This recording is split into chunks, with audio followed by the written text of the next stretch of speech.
আপনি কি জানেন আল্লাহ তাআলা টিকটিকি কেন সৃষ্টি করেছেন? একবার হযরত মুসা আলাইহিস সালাম ওহিদুর পাহাড়ে আল্লাহর সাথে কথা বলছিলেন। এমন সময় গাছের ডালে এক টিকটিকি বসেছিল। টিকটিকিটি হযরত মুসা আলাইহিস সালামের গায়ে পেশাব করে দিল। মুসা আলাইহিস সালাম তখন অনেক রেগে গেলেন এবং আল্লাহকে প্রশ্ন করলেন, হে আমার রব, আপনি টিকটিকি কেন সৃষ্টি করলেন? এই টিকটিকি তো মানুষের কোনো উপকারে আসেই না।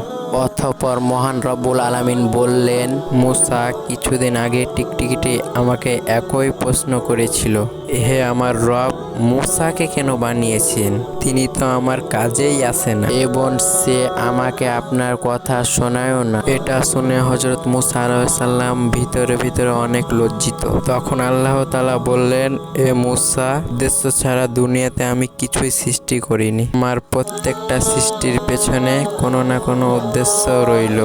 সুবহানাল্লাহ।